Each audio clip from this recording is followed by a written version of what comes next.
뉴스 시작합니다. 저는 동정민입니다. 윤석열 대통령이 차기 대법원장 후보자로 조희대 전 대법관을 지명했습니다. 야당의 반대로 이균용 후보자 인준안이 국회에서 부결된 지 33일 만입니다.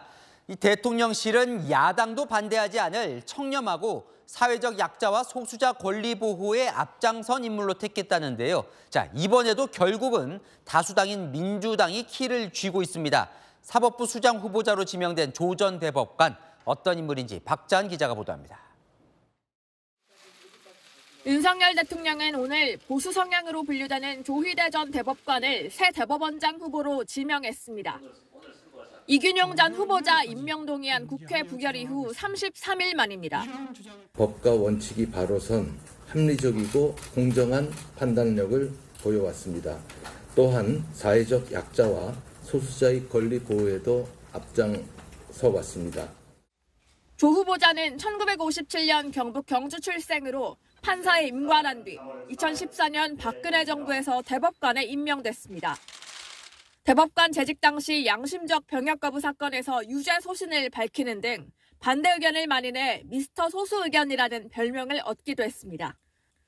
다만 1957년생인 조 후보자는 만 70세까지인 대법원장 정년 규정상 임기 6년을 다 채우지 못하고 3년 반 만에 퇴임해야 합니다. 이에 대해 대통령실은 대법원장 공백 사태가 오래되면 안 된다며 국회 통과 부분에 신경을 많이 썼다고 밝혔습니다. 실제로 조 후보자는 2014년 대법관 인사청문회를 민주당의 극찬을 받으며 통과한 바 있습니다. 재산이나 여러 가지 경력관계, 또 가족관계, 병역, 세금 하나도 흠잡을 바가 없습니다. 어쩌면 오래전부터 한 20여 년 전부터 대법관이 되기 위해서 꿈을 꾸신 분이 아닌가 하는 느낌. 2020년 대법관 퇴임 후 전관 예우를 받는 로펌으로 가지 않고 성균관대 법학전문대학원 교수로 간 것도 후보 지명에 한몫했습니다. 일단 민주당은 다시 한번 국민 눈높이에서 철저히 검증하겠다고 밝혔습니다. 채널A 뉴스 박자한입니다. 자, 총선 앞두고 내각과 대통령실 교체가 임박했지요. 김규현 국가정보원장 교체도 검토 중인 것으로 확인됐습니다. 5개월 전 인사 파동을 겪은 뒤에 대통령 재신임을 받았었는데 또다시 비슷한 일이 포착된 것으로 전해집니다. 조아라 기자의 단독 보도입니다. 대통령실이 김규현 국정원장의 교체를 검토 중인 것으로 알려졌습니다. 지난 6월에 이어 또다시 인사 문제가 불거진 것으로 전해집니다. 5개월 전 당시 김 원장의 측근인 전 대북방첩센터장 A씨의 인사 전횡 논란이 불거지면서 대통령 재가까지 받았던 간부 인사가 번복되는 인사 파동이 불거졌습니다. 당시 김 원장은 문재인 정부 국정원을 정상화하는 차원이라는 취지로 해명했고 대통령의 재신임을 받는 대신 직속 라인을 모두 교체한 것으로 전해집니다. 새 정부 첫 국정원장의 가장 중요한 소명은 국정원이 안보 국익수호 기관으로서 북한과 해외 정보를 수집하고 분석하는 데 더욱 주력하도록 조직을 쇄신하는 것입니다. 하지만 A씨가 면직된 이후에도 김 원장을 통해 인사에 개입하려 한 정황이 추가로 발각돼 대통령실 공직기강 비서관실이 조사에 들어갔고 김 원장은 사의를 표명한 것으로 알려졌습니다. 후임으로는 윤 대통령과 가까운 김용현 경호처장, 조태용 국가안보실장, 김태효 국가안보실 1차장 등이 거론됩니다. 국정원 내부 발탁으로 권춘택 국정원 1차장을 깜짝 임명할 수 있다는 이야기도 흘러나옵니다. 채널A 뉴스 조아라입니다. 이뉴한 국민의힘 혁신위원장, 오늘 오전엔 홍준표 대구시장을 만나 쓴소리를 잔뜩 듣고 왔습니다. 대통령 믿고 호가호위하는 세력을 정리해달라는 주문에 명심하겠다고 했는데요. 오후엔 김대중 전 대통령 관련 행사에 참석해 김 전 대통령을 높이 평가했습니다. 안보겸 기자입니다. 이뉴한 국민의힘 혁신위원장이 홍준표 대구시장을 만났습니다. 홍 시장은 듣지도 보지도 못한 인사들, 일명 듣보잡이 당을 지배하고 있다며 쓴소리를 쏟아냈습니다. 그런 우리가 분위기를 우리 시장님께서 좀 만드는 데 도와주세요. 듣보잡들 때문에 싫어. 듣보잡들 설치는 애들은 내년에 아마 자동 정리될 거예요. 정리되고 난 뒤에 새로 시작하면 되는 것이지. 이들 때문에 이준석 전 대표가 당에 돌아올 수 없는 거라고 말하기도 했습니다. 걔들 지금 당을 다 지배하고 있는 판에 그 이준석이가 들어와서 할 일이 뭐 있어요. 박사님이 그렇게 노력하셔도 참 그 이준석이는 돌아오기 어려울 겁니다. 홍 시장은 호가호위하는 세력을 정리해달라고 요청했고 인 위원장은 명심하겠다고 답했습니다. 대통령의 호가호위하고 이용해먹고 아마 지금 최근에 대통령이 그건 많이 깨달았을 겁니다. 혁신위에서 정리를 좀 해줬습니다. 네, 명심하겠습니다. 서울로 돌아온 인 위원장은 김대중 탄생 100주년 기념사업 추진위 행사에 참석해 김 전 대통령의 일화를 소개했습니다. 인 원장, 보복이라는 것은 못 쓴 것이요. 늘 쓰시는 말씀, 말하자면은 맨델라처럼 살아야 돼요. 함께 행사에 참석한 이재명 민주당 대표를 향해 정쟁 그만하자고 외치기도 했습니다. 이재명 대표님, 이제 정쟁 좀 그만합시다. 그만하고 나라를 위해서 우리 같이 살자고요. 김대중 정신을 강조하며 이 대표에게 협치를 강조한 걸로 해석됩니다. 채널A 뉴스 안보겸입니다. 더불어민주당이 내일 이동관 방송통신위원장에 대한 탄핵안을 발의하는 것으로 가닥을 잡았습니다. 이 법률을 위반했다는 이유지만 직무를 정지시켜 총선 앞두고 손발 묶기라는 해석도 나옵니다. 당내에서도 입법권 남용이라는 지적이 나왔습니다. 배두헌 기자입니다. 더불어민주당이 의원총회를 열고 내일 이동관 방송통신위원장 탄핵안을 발의하기로 가닥을 잡았습니다. 같은 날 본회의에도 보고됩니다. 반대 의견 없었습니다. 거의 공감대가 이루어진 것 같아요. 민주당은 탄핵 사유로 방통위의 위법적 운영, 방송통신심의위원회의 독립적 운영 저해 등을 들었습니다. 하지만 속내는 내년 4월 총선 때까지 이 위원장의 직무를 정지시키려는 의도라는 분석이 나옵니다. 이상민 행정안전부 장관 전례에 비춰보면 탄핵안이 국회를 통과할 경우 헌법재판소 결정이 나오기 전까지 6개월 가까이 이 위원장 직무가 정지되기 때문입니다. 그 경우 방통위원은 부위원장 1명만 남게 돼 의결 기능이 마비됩니다. 정부 여당은 탄핵 중독이라고 비판했고 당내에서도 우려가 나왔습니다. 국무위원이 21명인데요. 그중에서 10명 정도를 탄핵 이미 했거나 탄핵 위협한다고 하는데요. 그러는 건 그냥 국정을 마비시키겠다는 것이죠. 입법부로서 제1당으로서 절대적 권력을 갖고 있지만 그 권한을 함부로 행사하면 안 되죠. 지난번 이상민 장관 탄핵에 대해서 전원 헌법재판관 기각 결정을 받았지 않습니까? 민주당도 역풍을 우려한 듯 오늘 의총에서 한동훈 법무부 장관 탄핵은 논의하지 않았고 검사 탄핵 여부도 내일 다시 논의하기로 했습니다. 채널A 뉴스 배두헌입니다. 자, 이 총선을 앞두고 요즘 정부가 국민들이 좋아할 만한 정책들을 쏟아내고 있는데요. 오늘은 통신료 5G 요금을 3만 원대로 낮추고 소상공인과 가족용 전기료는 동결 묶기로 했습니다. 정현우 기자입니다.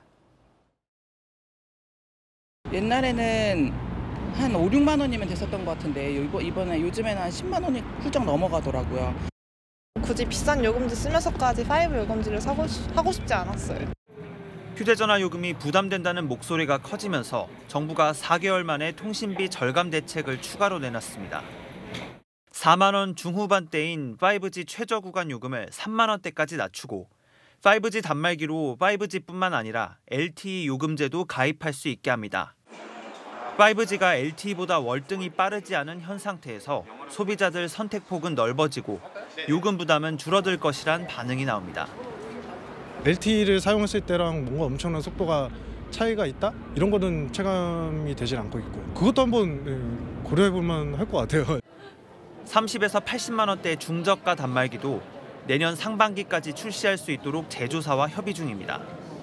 통신비 못지않게 물가 부담을 주는 전기요금도 소상공인용과 가정용은 동결합니다. 집중적인 요금 인상이 이루어져서 우리 일반 가게라든지 소상공인 부담이 매우 커졌다는 점을 고려했고요. 산업용 전기요금은 킬로와트 시당 평균 10.6원 올리기로 했습니다.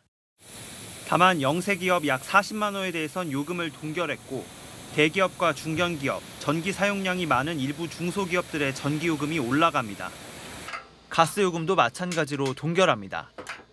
공매도 금지, GTX 조기 개통에 이어 통신비 절감 방안과 전기 가스요금 동결까지 내년 총선을 앞두고 정부가 국민의 마음을 붙잡기 위한 대책을 쏟아내고 있습니다.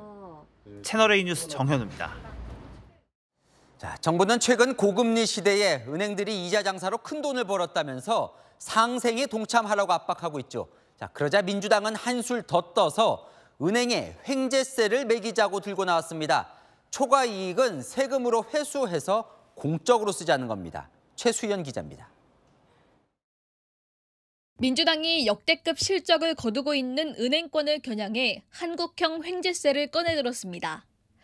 횡재세는 과도한 이익을 낸 기업의 법인세 외 추가로 걷어 소상공인 지원 등에 쓰는 세금을 말합니다. 윤석열 대통령을 비롯해 이복현 금융감독원장이 최근 은행의 이자 장사를 비판하며 상생을 압박하자 그보다 더 센 해법으로 맞불을 놓은 겁니다. 고금리로 국민은 고통받고 있는데 5대 시중은행 3분기 누적 수익은 이미 31조 원에 달하고 있습니다. 국민의 고통을 담보로 막대한 이익을 낸 기업들에게 최소한의 사회적 기업 고통 분담을 함께 해달라는 것입니다.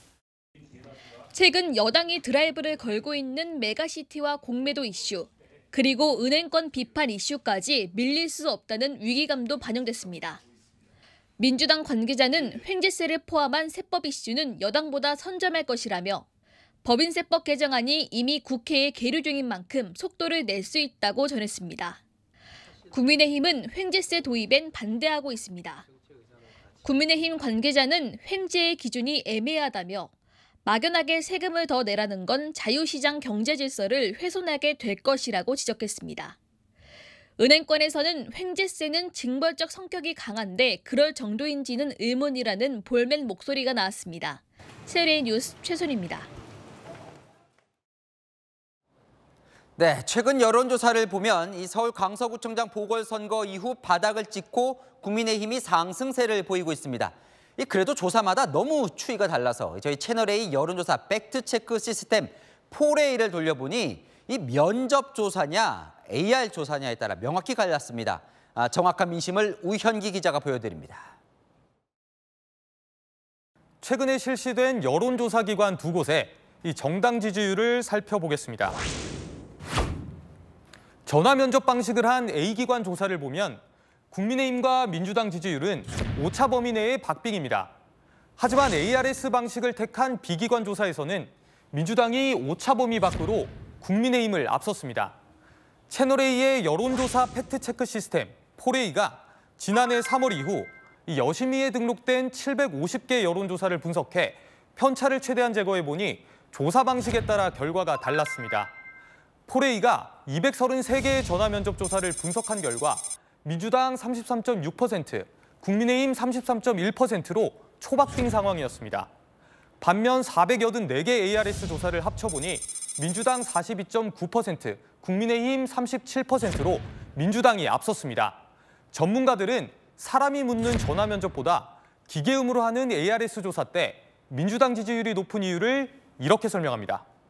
ARS면은 기계음이 나기 때문에 웬만한 사람들은 다 그냥 끊어버리죠. 응답률도 보면은 뭐 1, 2% 수준이잖아요. 정치 고관여층 중에 민주당 지지자가 더 많다. 전반적으로는 여권의 상승세입니다. 인류한 혁신이 이루한 발표와 대통령 시정연설을 거치면서 40%대를 넘겼던 민주당은 30%대로 내려왔고 국민의힘은 35.5%까지 올랐습니다. 윤석열 대통령 지지율도 30% 중반까지 회복했고 부정평가는 60% 밑으로 내려왔습니다. 자세한 내용은 폴A 홈페이지에서 확인할 수 있습니다. 채널A 뉴스 우현기입니다. 네, 이스라엘이 가자 지구의 심장까지 진입했다며 시가전을 공식화했습니다. 네타냐후 총리는 하마스가 생각하지 못한 곳까지 들어갔다고 밝혔습니다. 이다희 기자입니다. 이스라엘 군인들이 수색경과 함께 다급히 이동하고 군용 차량도 수풀 사이로 지나갑니다. 땅굴 입구가 드러나자 일제히 사격이 시작되고 하마스의 땅굴은 폭파됩니다.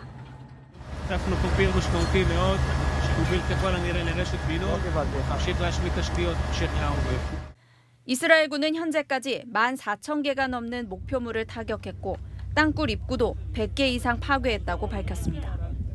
또 점령지에서 확보한 하마스 대원의 미사일과 폭발물 등 무기 3,000여 기도 공개했습니다.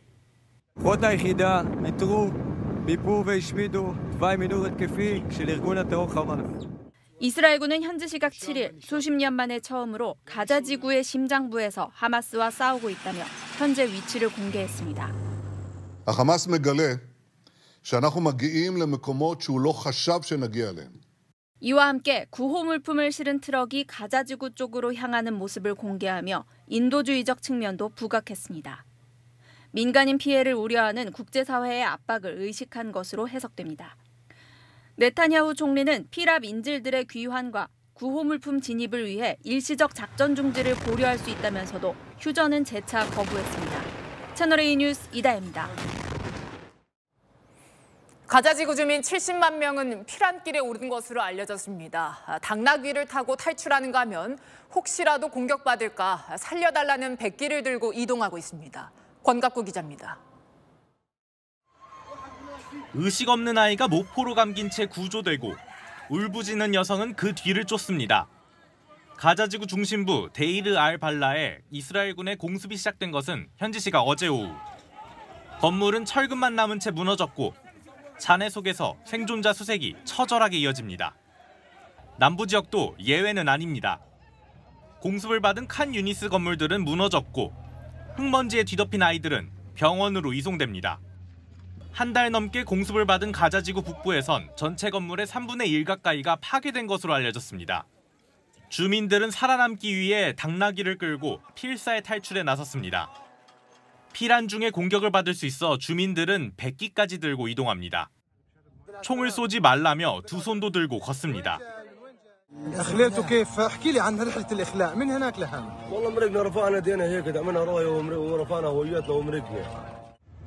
가자지구 북부에 살던 110만 명 중 70만 명 정도가 피란길에 나선 것으로 알려진 가운데 갑자기 사람들이 몰린 가자지구 남부 지역은 한계 상황에 달했습니다. In the Khan Yunis training center, the space per person is less than 2 square meters, and there's one toilet for 600 people. 칸 유니스의 유엔 시설에 머무는 난민 수는 2만 명을 넘어선 가운데 생존을 위한 처절한 싸움은 오늘도 계속됩니다. 채널A 뉴스 권갑구입니다. 이스라엘과 하마스의 전쟁으로 미국도 갈라지고 있습니다. 반유대인, 반무슬림의 충돌로 사망자가 또 나왔습니다. 증오 범죄가 빠르게 늘어나고 있는데요. 워싱턴에서 이윤우 특파원입니다. 머리에 피를 흘린 남성이 바닥에 쓰러져 있습니다. 주변 사람들이 깨워보지만 움직이지 않습니다. 현지 시각 5일 미국 LA 북쪽에서 열린 이스라엘 지지 집회에 참석한 69살 유대인 폴 캐슬러 씨입니다. 가까이에서 열린 팔레스타인 지지 집회 참가자 한 명과 말다툼을 벌이다가 확성기로 머리를 맞아 쓰러진 겁니다. 병원으로 옮겨졌지만 다음 날 숨졌습니다. 수사당국은 확성기를 들었던 50살 남성 용의자를 체포해 증오범죄 여부를 조사 중입니다. Demonstrations of hate have consequences, and we're seeing it all over this country right now. 유대인 살해 협박 이메일을 보낸 50대 백인 남성과 유대인 학교에 차를 몰고 돌진한 30대 아랍계 여성도 잇따라 체포됐습니다. 이스라엘과 하마스의 무력 충돌 이후 미국 내 반유대주의 사건은 5배 가까이 늘었다는 통계도 나왔습니다. 무슬림 증오범죄도 끊이지 않았습니다. 지난달 일리노이주에선 70대 집주인이 무슬림은 죽어야 한다며 팔레스타인계 가족에게 흉기를 휘둘러 6살 아들이 숨지는 사건도 벌어졌습니다. 미국 내 이슬람 인권단체는 무력 충돌 이후 무슬림에 대한 폭력과 괴롭힘 신고 건수가 3배 늘었다고 밝혔습니다. He was Muslim. That's what happened. He was Muslim and this is what they did. This is what this monster did. 이스라엘과 팔레스타인 중재에 특별한 성과를 내지 못하고 있는 바이든 미국 대통령은 내년 대선을 앞두고 심각해지는 증오범죄 속에 곤혹스러운 상황에 직면했습니다. 워싱턴에서 채널A 뉴스 이은ሁ입니다. 탈주 63시간 만에 검거된 김길수가 전세금을 빼돌리려 했다는 혐의로도 수사를 받게 됐습니다. 김길수는 서울 세 곳에 빌라를 소유하고 있었는데 전세금을 돌려받지 못했다는 피해자가 2명이 나왔습니다. 이기상 기자가 취재했습니다. 서울 금천구의 한 다세대 주택. 서울구치소에 수감됐다 도주했던 김길수가 지난 9월 사들인 곳입니다. 전세 끼고 매입했지만 2달 뒤면 세입자에게 보증금을 돌려줘야 했습니다. 하지만 당시 김길수는 환전을 미끼로 7억여 원을 빼앗은 혐의로 경찰에 쫓기는 중이었습니다. 제가 집 주인이 변경돼가지고 전화드렸어요. 이거 제가 보니까 만기가 거의 다 됐더라고요. 근데 만약에 안 구해지면요? 그래까지 안 구해주면 뭐 제가 대출 받아서 뭐 하든 뭘 하든 해야겠죠. 결국 기존 세입자는 보증금을 주지 않는다며 지난 7일 김길수를 고소했습니다. 이런 가운데 김길수는 새로운 세입자로부터 오는 10일 전세계약 잔금 1억 5천만 원을 받기로 했습니다. 경찰은 김길수가 이 돈을 챙기기 위해 도주한 걸로 의심하고 있습니다. 제가 손님을 많이 붙여보려고 한다. 그러니까 뭐 연락 잘 받아달라고 했었거든요. 일단 빨리 자기가 받아서 이것도 사기를 쳐야겠다는 뭐 그런 거였지 않았을까. 이곳을 포함해 김길수 소유로 확인된 집은 서울에 모두 3채. 이 가운데 지난해 7월 매입한 동작구 상도동 주택 역시 전세 사기가 의심됩니다. 계약 기간이 끝났지만 김길수가 전세 보증금 3억 원을 돌려주지 않고 있는 겁니다. 특히 해당 주택은 지난해 말 가압류 조치됐고 지난 2월 강제 경매 결정도 내려졌습니다. 경찰은 김길수가 사기칠 목적으로 주택을 여러 채 매입했는지 등을 수사하고 있습니다. 채널A 뉴스 이기상입니다. 네, 김길수의 병원 도주 당시에 감시에 구멍이 뚫린 정황이 속속 드러나고 있습니다. 교도관이 자리를 비우고 늦장 신고한 겁니다. 한동훈 법무부 장관도 사과하며 고개를 숙였습니다. 남영주 기자입니다. 수감 중 병원에 입원한 김길수를 감시했던 교도관은 모두 2명. 김길수가 화장실에 가겠다고 할 때 한 명은 아예 자리를 비웠고 또 다른 한 명은 수갑을 풀어준 뒤 화장실 문도 제대로 지키지 않았습니다. 도주 뒤 대응도 엉망이었습니다. 112 신고는 도주 1시간이 지나서야 이뤄졌고 병원 관계자도 뒤늦게 상황을 파악했지만 이미 김길수는 택시를 타고 의정부로 가고 있었습니다. 신고 전이니까 다들 몰랐죠. 바로 사실을 알아가지고 현재 샀습니다. 방송했는데 방송한다고 오겠어요. 교정당국 도주 사고 매뉴얼에는 초동 조치 후엔 바로 기동 타격대를 출동시키고 관할 경찰서에 체포 요청을 하게 돼 있습니다. 하지만 전혀 지켜지지 않은 겁니다. 3명이었던 이번 수용자 감시 인력도 내부 지침을 개정해 2021년 11월부터 2명으로 축소한 상태였습니다. 제가 알기로 그렇게 알고 있어요. 3일이죠. 근데 이제 그걸 놓쳤으니까 난리 난 거지. 한동훈 법무부 장관은 교정당국 실책에 사과하며 고개를 숙였습니다. 내부의 직원들의 과오 여부에 대해서 서울청과 교정본부에서 직접 지금 조사 중입니다. 법무행정을 책임지는 법무부 장관으로서 죄송스럽게 생각한다는 말씀을 드립니다. 법무부는 경위를 파악하는 대로 엄중 문책할 예정입니다. 채널A 뉴스 남영주입니다. 사기 공범 혐의를 받는 남현희 씨가 오늘 2번째 경찰 조사를 받고 있습니다. 전총조 씨와 남 씨를 고소했던 펜싱 아카데미 학부모까지 3자 대면 조사가 진행 중입니다. 현장 연결합니다. 백승우 기자, 경찰 조사가 길어지고 있네요. 네, 그렇습니다. 남현희 씨가 2차 경찰 조사를 받으러 온 건 오늘 오전 10시쯤입니다. 현재 9시간 넘게 조사가 이어지고 있는데요. 2차 조사 때처럼 밤늦게까지 이어질 것으로 보입니다. 특히 오늘은 남 씨와 전청조 씨의 대질 조사까지 예정됐었는데요. 대질은 오후부터 시작됐습니다. 특히 남 씨를 사기 공범으로 고소한 펜싱 아카데미 학부모까지 참석해 3자 대면 형식으로 진행된 걸로 전해졌습니다. 참석자들 간의 의견 대립으로 분위기가 한때 험악해지기도 했다고 합니다. 남 씨는 오늘도 취재진 질문에 아무런 답을 하지 않았습니다. 오늘 전청조 씨와 대질하면 어떤 말씀하실 건가요? 출국 금지 사실 알고 계셨나요? 다만 남 씨는 경찰 조사에서는 적극 항변하고 있는 걸로 전해지는데요. 오늘 새벽 SNS에도 사기 행각을 전혀 몰랐고 자신이 최대 피해자라고 토로하기도 했습니다. 주목할 점은 전 씨의 입장이 바뀌었다는 겁니다. 전 씨는 구속 전까지만 해도 남 씨는 투자 사기에 대해 몰랐다고 밝혔었는데요. 그런 건 모르고 제가 그냥 사람들한테 투자 받고 있는 거는 알고 있었어요. 사람들한테. 하지만 오늘 남 씨가 일부 알고 있었다는 취지로 진술하고 있는 걸로 전해지고 있습니다. 구속 이후 경찰 조사를 받는 과정에서 자신의 입장을 뒤집은 겁니다. 이런 가운데 어젯밤 남 씨가 증거인멸을 위해 전 씨의 휴대전화를 입으로 가져갔다는 추가 고발까지 이어지면서 사기 공범 여부를 둘러싼 공방이 더욱 치열해지고 있습니다. 지금까지 송파경찰서에서 전해드렸습니다. 소속 가수의 마약 투약 수사를 무마하려고 제보자를 협박한 혐의로 재판을 받아온 양현석 전 YG 엔터테인먼트 대표가 2심 재판에서 유죄를 선고받았습니다. 1심은 무죄였는데 2심에선 제보자가 진술을 번복하도록 위력을 행사한 게 인정된 겁니다. 백승현 기자입니다. 양현석 전 YG 엔터테인먼트 대표가 항소심 재판에서 징역 6개월에 집행유예 1년을 선고받았습니다. 양 전 대표가 지난 2016년 소속 아이돌 멤버 BI의 마약 투약 수사를 무마하기 위해 공익제보자 A씨에게 위력을 행사한 혐의가 인정된 겁니다.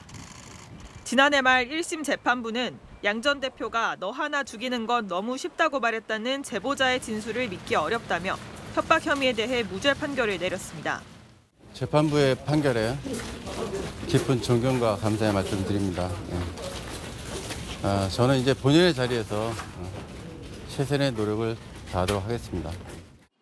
2심 재판부도 제보자에게 보복 협박을 한 혐의는 증거가 부족하다고 봤지만 진술을 번복하도록 위력을 행사했다는 점은 유죄가 인정된다고 판단했습니다. 검찰이 항소하면서 추가한 면담 강요죄가 인정된 겁니다. 재판부는 피해자가 자유로운 진술에 제약을 받았고 형사 사법 기능이 침해돼 죄책이 가볍지 않다고 질타했습니다. 유죄 선고 후 양 전 대표는 굳은 표정으로 아무런 답 없이 법원을 빠져나갔습니다. 일부 면담 강요는 유죄가 인정이 됐잖아요. 이 부분에 대해서 한 말씀 부탁드리겠습니다. 잠시만. 상고 계획 있으세요? 채널A 뉴스 백승현입니다. 빈대와의 전쟁에 돌입한 정부와 지자체가 빈대 박멸에 본격적으로 나섰습니다. 지하철, 공항, 또 고속도로 휴게소 등 다중이용 시설 긴급 방역에 돌입했습니다. 김단비 기자입니다. 고속도로 휴게소 안 수유실. 한 직원이 침대에 빈대를 유인하는 덫을 설치합니다. 빈대 퇴치제도 구석구석 뿌립니다. KTX를 탄 뒤 옷에서 빈대가 나왔다는 글이 온라인에서 확산된 이후 이 휴게소에선 선제 방역을 대폭 강화했습니다. 만약에 빈대가 나올 경우 비상 계획도 세웠습니다. 하루에 지금 3번 소독을 하고 있지만 6번, 7번으로 더 강화해서 소독도 해야 되고 트랙도 더 많이 설치해가지고 하여간 퇴치하는 쪽으로 최선의 노력을 다 하겠습니다. 많은 승객들이 오가는 지하철도 비상입니다. 고열 스팀과 진공 청소기를 이용해 특별 살충 작업을 벌이고 있습니다. 전동차의 의자의 안장은 그 부분에 조직이 있기 때문에 세균이나 먼지 등이 살 수 있는 환경이 될 수 있습니다. 서울 등에선 빈대가 서식하기 쉬운 직물 소재 좌석을 단계적으로 플라스틱 재질로 교체하기로 했습니다. 김포와 제주 등 국내 공항 14곳도 긴급 방역에 나섰습니다. 휴게시설과 교통약자 전용 쉼터 등 취약 지역 방역을 주 2회 이상 늘렸습니다. 지금까지 23건의 빈대 출몰 신고가 접수된 서울시는 빈대 제로 도시 프로젝트를 가동했습니다. 빈대 발견 시 온라인으로 신고할 수 있는 신고센터를 운영하고 호텔과 찜질방, 목욕탕 등에서 침구류 세탁과 소독이 제대로 이루어지는지도 집중 점검합니다. 외국인이 주로 이용하는 시티 투어버스 차량 방역도 강화하기로 했습니다. 채널A 뉴스 김단비입니다. 네, 최근 출몰하는 빈대에는 기존 살충제에 내성이 생겨서 국내에서 파는 살충제로는 역부족입니다. 그래서 내성 빈대에 효과가 있는 살충 성분을 정부가 이르면 모레 긴급 승인합니다. 하지만 가정용 살충제 보급에는 시간이 걸릴 전망입니다. 이어서 김용선 기자입니다. 국내에서 판매되고 있는 가정용 분사 살충제 제품들입니다. 살충 성분을 보니 모두 피레스로이드 계열입니다. 하지만 현재 국내에 출몰하는 빈대박멸에는 효과가 크지 않은 것으로 파악되고 있습니다. 살충제가 잘 안 들어요. 그냥 일반 시중에서 파는 약들 있잖아요. 지금 그런 약으로는 그렇게 퇴치를 기대하기 좀 어려워요. 빈대가 피레스로이드 계열의 살충제에 내성이 생겼다는 국내외 연구 결과도 있습니다. 정부는 새로운 살충제 도입을 추진 중입니다.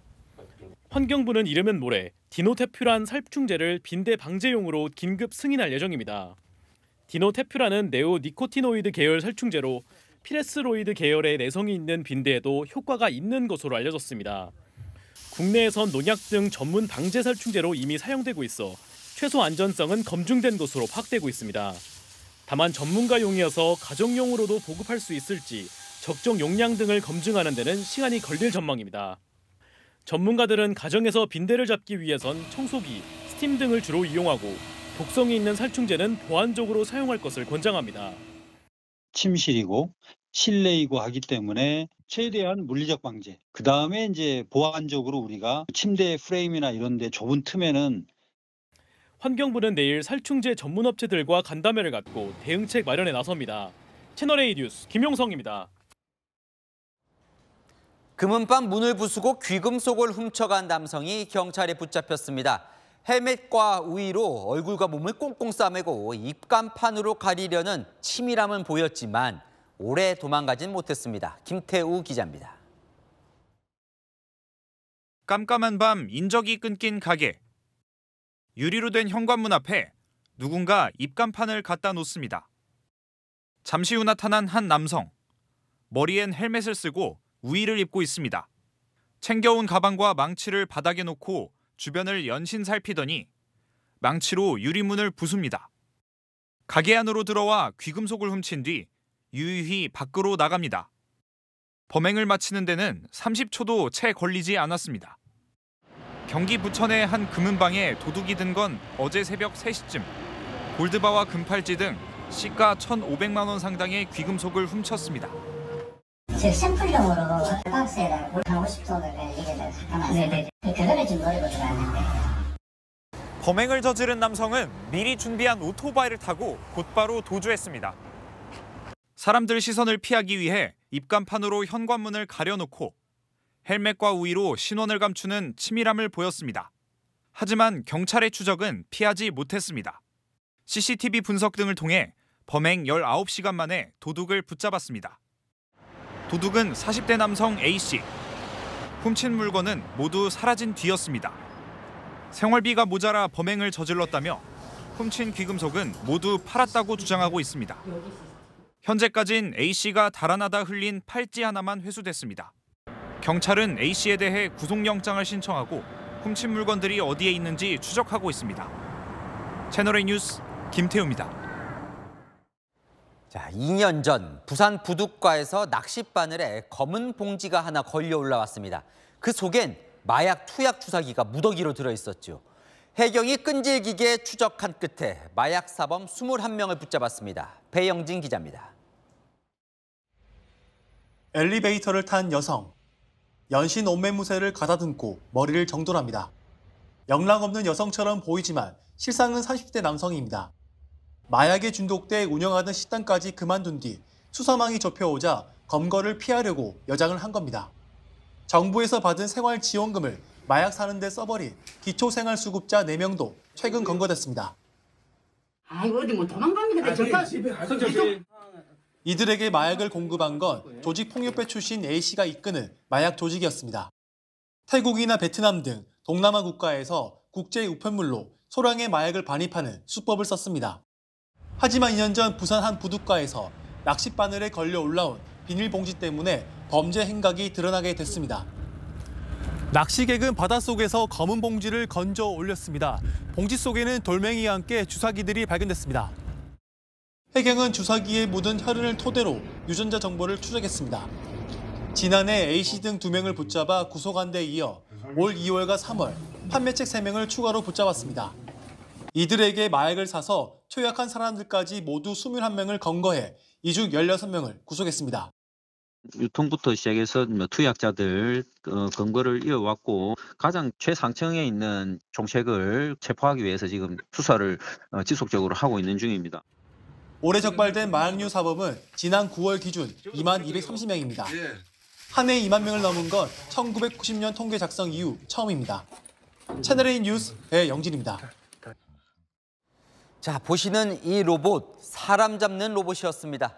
농산물 박스를 옮기는 로봇인데 사람을 박스로 오인해 로봇 업체 직원을 숨지게 했습니다. 강경모 기자입니다. 경남의 한 농산물 선별장. 작업은 모두 중단됐고 작업자들도 보이지 않습니다. 바쁘게 움직여야 할 로봇 등 자동화 설비도 멈춰 있습니다. 이 작업장에 설치된 산업용 로봇 집게가 오작동하는 사고가 난 건 어제 오후 7시 45분쯤. 40대 남성 A씨가 얼굴과 가슴을 크게 다쳐 병원으로 옮겨졌지만 끝내 숨졌습니다. 사고를 낸 로봇은 컨베이어 벨트 주변에 고정된 상태에서 파프리카 상자를 들어 옮기는 역할을 맡았습니다. A씨는 로봇 설치 업체 직원으로 이곳에 새로 설치한 로봇 시운전을 준비하다 변을 당했습니다. 신제품하고 이제 구하고 연결되는 시스템 점검하는 중에 그래 됐습니다. 테스터 하면 잡히는지 안 잡히는지 그거 확인하다 그래요. 사고를 낸 로봇은 지난 2019년 일본 업체가 제작한 겁니다. 경찰은 로봇이 남성을 상자로 인식하고 집게로 들어 올리려다 사고가 난 것으로 보고 있습니다. 사람을 그러면 박스로 오인한 거예요? 저희들은 현재 그런 쪽으로 보고 있습니다. 에러가 났든 어찌 됐든. 경찰은 로봇 업체 관계자들을 조사하고 있습니다. 조사 결과를 토대로 업무상 과실치사 혐의를 적용할 수 있는지 검토하고 있습니다. 채널A 뉴스 강경모입니다. 서울교통공사 노사가 인력 감축안을 놓고 막판 협상을 벌이고 있습니다. 협상이 결렬되면 내일 아침부터 파업이 시작됩니다. 서울 지하철 운행에 차질을 빚는 건데요. 막판 교섭 현장에 나가 있는 취재기자 연결합니다. 김민남 기자, 협상은 여전히 진통을 겪고 있는 겁니까? 네, 서울교통공사 노사는 오후 3시부터 막판 본교섭에 들어갔지만 시작 2분 만에 정회됐습니다. 지금은 실무 협상을 진행하고 있는 것으로 알려지고 있는데요. 진전된 내용은 아직까지 나오지 않고 있습니다. 앞서 지난 2일 노사는 4차 본교섭을 진행했지만 합의점을 찾지 못했습니다. 결국 파업 예고 하루 전인 오늘 노사가 다시 마주 앉았는데 여전히 입장 차이가 큰 것으로 보입니다. 입장 차가 좁혀지면 곧바로 본교섭이 재개될 예정인데요. 합의점을 찾지 못하면 노조는 결렬을 선언하고 당장 내일 아침부터 파업에 돌입할 것으로 보입니다. 노사 협상의 가장 큰 쟁점은 인력 감축입니다. 앞서 공사 측은 오는 2026년까지 전체 정원의 13.5%인 2,212명을 감축하겠다고 밝혔습니다. 17조 6천억 원이 넘는 대규모 적자를 해결하고 경영 정상화를 위한 조치라는 게 공사 측 설명입니다. 반면 노조 측은 지난 2021년과 지난해 강제적 구조 조정이 없도록 한다는 노사 합의를 무시한 거라며 강력 반발하고 있습니다. 또 인력 감축이 지하철 안전을 위협할 것이라고 경고했습니다. 협상이 결렬되면 당장 내일 아침부터 서울 지하철 1호선에서 8호선의 운행 차질이 빚어질 전망입니다. 일단 공사 측은 대체 인력을 긴급 투입해 출근 시간대인 오전 7시부터 9시까지는 운행률 100%를 유지하겠다고 밝혔습니다. 이외 시간대는 운행률이 80%대로 떨어져 시민 불편이 예상됩니다. 지금까지 서울교통공사 교섭 현장에서 채널A 뉴스 김민환입니다. 국내 최대 증권사인 미래에셋증권의 직원이 2,800억 원짜리 대출 계약서를 위조한 사실이 드러났습니다. 대형 대출 계약을 맺으면 성과급이 떨어지다 보니 불법을 저지른 걸로 증권사는 추정하고 있는데요. 내부 통제가 허술했던 건 아닌지 유찬 기자가 보도합니다. 미래에셋증권 직원이 2,800억 원짜리 가짜 대출 계약서를 위조한 사실이 드러난 건 사건이 발생하고 2년 5개월이 지난 뒤였습니다. 미래에셋이 자체 감사를 벌인 결과 투자개발본부 소속한 팀장이 2021년 1월 대출 계약서를 위조한 사실이 밝혀진 겁니다. 해당 직원은 대출을 위한 공식 절차인 투자심의위원회도 거치지 않은 채 회사 직인도 없이 미국의 한 바이오연료 시설 개발 업체에 2,800억 원짜리 가짜 계약서를 보냈습니다. 뮤레에셋은 계약 실적에 따라 연말에 성과급을 차등해 지급하는데 해당 직원이 성과에 눈이 멀어 일단 가짜 계약서를 보낸 뒤 대출 계약을 진행하려 했던 것으로 추정됩니다.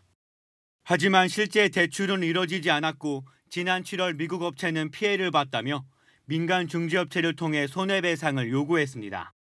뮤레에셋 증권 측은 직원 개인의 일탈이라며 해당 직원을 해고한 뒤 검찰에 고발했다고 밝혔습니다.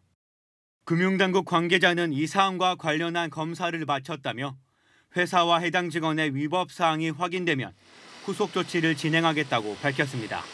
채널A 뉴스 유찬입니다. 윤석열 대통령 오늘 20일부터 국빈 자격으로 영국을 방문합니다. 찰스 3세 즉위 이후에 처음 초청한 외국 정상이 되는 겁니다. 찰스 3세 70년 만에 킹스 스피치에서 윤 대통령 부부의 방문을 기대하고 있다고 공식 발표했습니다. 김태림 기자입니다. 영국 근위병들이 발을 맞춰 전진합니다.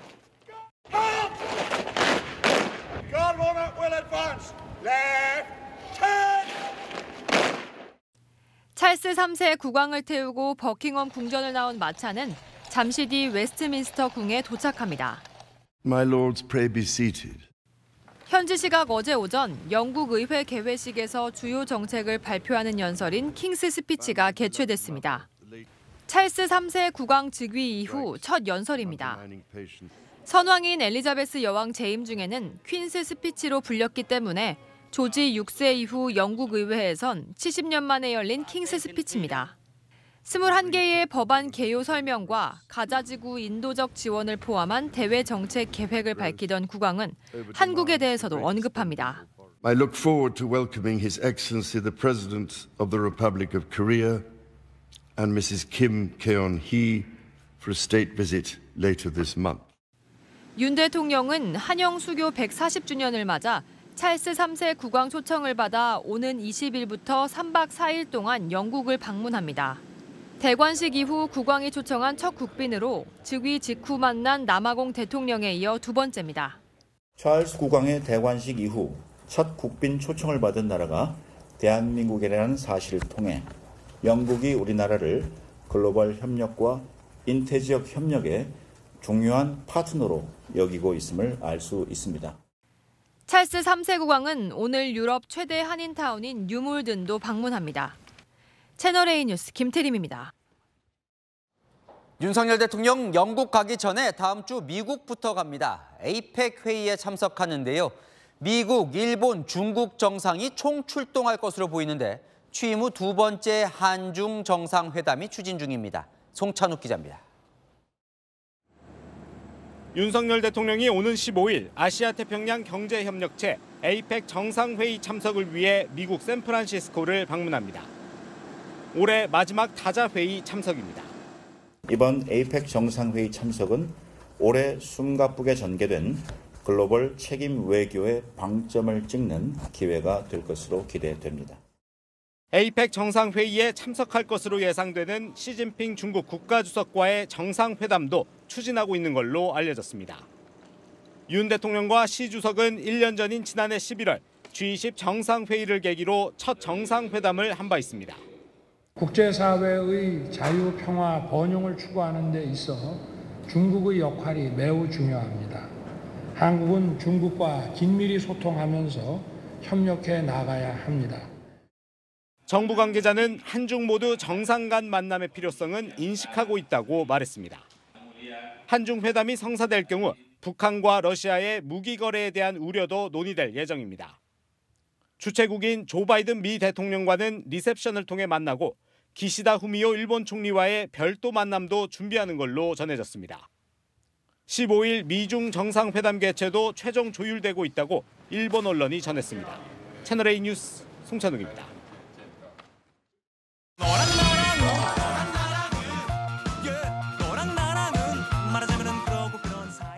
윤수민 기자와 여랑야랑 시작합니다. 첫 번째 주제 보겠습니다. 홍준표 대구시장. 누가 설친다고 했나 보죠? 네, 홍 시장 오늘 이뇨한 혁신위원장을 만나 이 당에 듣보잡이 설친다고 지적했는데요. 이 듣보잡 아시죠? 이 듣도 보도 못한 사람이라는 뜻인데 실명을 밝히진 않았습니다. 대신 힌트는 줬습니다. 듣보잡들이 너무 설쳐요. 대통령 믿고 초선이나 원외들이 듣보잡들이 나서서 중진들 공기 잡고 설치는 바람에 당이 지금 위계 질서가 다 깨지고 개판이 돼버렸어요. 저렇게 말하니까 또 누군지 좀 궁금해지는데요. 그러니까 대통령 믿고 설친 초선 원외를 말하는 것 같아요. 그들이 중진의 군기를 잡았다는 거죠, 지금? 네, 일단 이 듣보잡이 군기 잡은 중진 이 나경원 전 의원으로 추정됩니다. 지난 1월 이 전당대회 당시 출마하려다가 이 친윤계 초선 의원들이 연판장을 돌려 압박했고 결국 불출마했죠. 자, 기억이 나는데 그럼 그때 저 연판장 받으러 간 초선들을 듣보잡이라고 비판한 거예요? 네, 맞습니다. 이 당시 박성민, 이 정동만, 이 박대수 의원 등이 찾아갔었는데 이 비판이 커지자 이들 사과하기도 했습니다. 자, 그러면 아까 듣보잡 원외라고도 하던데요? 그건 누굽니까? 네, 최근 이 홍 시장을 비판한 이 사람으로 추정됩니다. 그분들이 잘못한 게 없어서 지금 저희가 사면을 하겠다는 건 아니거든요. 개인적인 반응이나 자기 감정, 자존심을 내세운 것에 당이 끌려갈 이유는 전혀 없다고 생각을 합니다. 이 사람도 포함되는 것 같다는 게 여당 내 분석입니다. 이준석 전 대표 같은 경우에는 얼마나 많은 듣보잡들이 나서서 조리돌림을 했습니까? 성상납이라는 터무니없는 좋은 글씨를 써가지고 딱지 붙이고. 기소하다면 진을 다시 해야죠. 수사 결과에서 성상납이 있었다 인정되면 어쩔 거예요. 자, 이 추정해보면 다 친윤계인데 대통령 비판은 안 했어요? 네, 김기현 대표는 비판했는데 또 대통령은 칭찬했습니다. 이준석이 신랑만들면 김기현 대표는 먹잇감 됩니다. 김기현 대표는 이준석이 못 당합니다. 대통령은 술수를 모르는 사람, 옳다고 생각한 걸 쳐다보고 살아온 사람. 그걸 이용해 먹는 세력들이 문제가 크다는 거죠. 네, 다음 주제 보겠습니다. 친명이 저런 글을 올렸어요? 총선 위기감? 네, 민주당 의원들이 가입한 단체 채팅방이 있는데요. 거기에 친명계의 박홍근 의원이 총선에서 위기감을 가져야 한다며 장문의 글을 남겼습니다. 이뇨한 혁신위는 겉모습이라도 고치는 척한다. 여당은 김포 편입, 공매도 등 정책을 계속 던질 수 있다. 여당은 공천 물갈이도 가능하다고요. 최근 여당발 이 변화에 좀 위기감을 느끼는 그런 발언 같네요. 네, 그렇죠. 하지만 이 해법은 친명과 비명이 달랐는데요. 이 글을 올린 이 친명 박 의원은 민주당은 하나로 단결하는 방법밖에 없다고 했는데요. 이 비명계 해법은 이렇습니다. 이재명 당대표가 먼저 험지 출마를 결단을 해야 되고 이재명 당대표 주변의 친명 인사들 결단하는 것이 바른 방향이겠죠. 네, 주제 하나 더 볼게요. 신원식 국방부 장관 주식했다가 혼쭐이 났어요. 네, 어제 국회 예결위에서 이 주식 문자 확인하는 게 포착됐죠. 취재진의 카메라에 잡힌 이 문자부터 보실까요? 네, 그러니까 주식을 팔았다는 것 같아요. 네, 이 주식 종목과 함께 매도 수량과 금액이 적혀 있는데요. 신 장관은 이 장 마감 후 어제처럼 총액을 보내달라고 답을 합니다. 그러니까 어제처럼이라고 하는 걸 보면 전날에도 뭔가 거래를 했다는 것 같고요. 이게 공매도 영향이 컸던 날이죠? 네, 공매도 금지 첫날 이 주식이 올랐다 다음 날 떨어지며 롤러코스터를 탔는데요. 이 주가가 큰 폭으로 뛰자 신 장관이 주식을 팔았고 다음 날 떨어질 기미가 보이자 한 번 또 판 거죠. 민주당 장소도 시기도 문제라며 비판했습니다. 국회 예결위 상황에 나와서 이런 문자를 주고받았다면 윤석열 대통령 이런 국방부 장관 잘라야 되는 거 아닙니까? 개미 투자자들은 졸속 공매도 금지로 인한 시장 혼란에 전전긍긍했고 윤 정부 장관은 주식 거래에 빠져서 국민을 우롱했습니다. 댓글 보니 상임위에서 코인 거래했었죠. 그 김남국 의원 이야기도 하더라고요. 네, 신 장관은 회의 중간에 거래를 한 것이 아니라고 해명했습니다. 예결위 시작하기 전에 여러 군데에서 오늘 공식적인 문서 답을 하는 과정에서 마침 그게 있길래 액수가 얼마인지 보내주세요라는 뜻의 문자를 보냈습니다. 불편하게 해드려 죄송합니다. 네, 하지만 이 예산 심사하는 회의장에서 주식 거래 문자 주고받거나 보는 것도 적절하지 않죠. 국회에서 딴짓하다 카메라에 포착되는 일이 많은데요. 취재진의 카메라도 국민의 눈입니다. 네, 지금까지 열한야랑이었습니다. 자, 요즘 MZ세대 사이에 현금 챌린지가 유행이라고 합니다. 카드 없이 현금으로만 정해진 금액 안에서 소비하는 건데요. 고물가 고금리 시대 하루 10,000원으로 버티면서 절약을 실천하는 이 MZ세대들 박재희 기자가 만나봤습니다. 33살 직장인 정다영 씨의 주말 일과는 다이어리처럼 생긴 현금 바인더에 돈을 넣는 겁니다. 평일 하루 10,000원, 주말 30,000원씩 배분해 이 안에서 생활하고 남은 돈은 전부 저축합니다. 신용카드는 일절 쓰지 않는 이른바 현금 챌린지입니다. 100만 원 이상 한 달에 저축을 할 수 있게 됐고 이제 생활비도 예전에 비하면 거의 절반 이상 줄어서 생활을 하게 되었어요. 문화생활과 기념일 등 돈이 많이 들어가는 소비 항목을 미리 정한 뒤 목표별로 현금을 저축해 모으기도 합니다.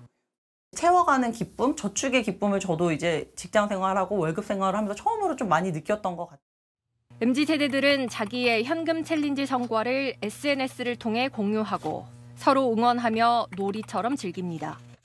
카드값을 메꾸다 보니 생활비가 없어지고 그러면은 다시 카드를 쓰는 악순환을 좀 막고 싶어가지고 서로 응원해주고 11월 달인데 열심히 저축하세요 이러면서 제가 얼마를 쓰는지 가시적으로 좀 보여서 그게 굉장히 좋았고 단점은 동전이 생기게 되는데 그걸 들고 다니는 게 좀 번거로워. 현금 챌린지 열풍에 젊은 층이 많이 몰리는 홍대 입구역 인근 한 천원숍에서는 현금 바인더가 한 달에 300개씩 팔려나가고 있습니다. 저금리 시기 플렉스와 욜로로 대변되던 젊은 층의 유행 문화가 고물가 고금리 시대를 맞아 전략으로 바뀌고 있습니다. 채널A 뉴스 박지혜입니다. 오늘 서울의 첫 서리와 얼음이 관측될 만큼 추웠는데요. 내일은 추위가 잠시 주춤하겠습니다. 오늘 아침보다 6도 넘게 올라 비교적 온화하겠는데요. 다만 모레부터는 다시 기온이 뚝 떨어지겠습니다. 추위 대신에 비가 오는데요. 비는 내일 오후에 시작돼 남해안에 최대 30mm, 제주에 최대 50mm의 비의 양이 예상됩니다. 그 밖의 지역은 5mm 안팎으로 많지 않겠고 모레 오전이면 모두 그치겠습니다. 내일 아침에는 서울이 8도, 대전 5도로 시작할 텐데요. 중부와 경북에는 서리가 내리는 곳이 있겠습니다. 한낮에는 기온이 큰 폭으로 오르겠는데요. 서울이 17도, 광주와 부산 21도로 일교차가 크게 벌어지겠습니다. 비가 그친 뒤에 하늘은 맑게 드러나 있는데요. 다만 주말에는 영하권 추위에 대비가 필요하겠습니다. 날씨였습니다. 빈대 잡으려다 초가 삼간 다 태운다. 실제로 예전엔 빈대 잡으려다가 불도 많이 났다고 합니다. 박멸된 줄 알았던 빈대가 슈퍼빈대가 되어 우리 일상을 파고들고 있습니다. 공공장소는 정부와 지자체가 긴급 방역을 한다는데요. 이 일반 살충제에 내성까지 생겨서 가정에서는 대처할 방법이 지금 마땅치가 않습니다. 당분간은 힘들고 귀찮은 온나라 빈대 퇴치 작전이 불가피해 보입니다. 마침표 찍겠습니다. 슈퍼빈대의 습격. 뉴스에 마칩니다. 감사합니다.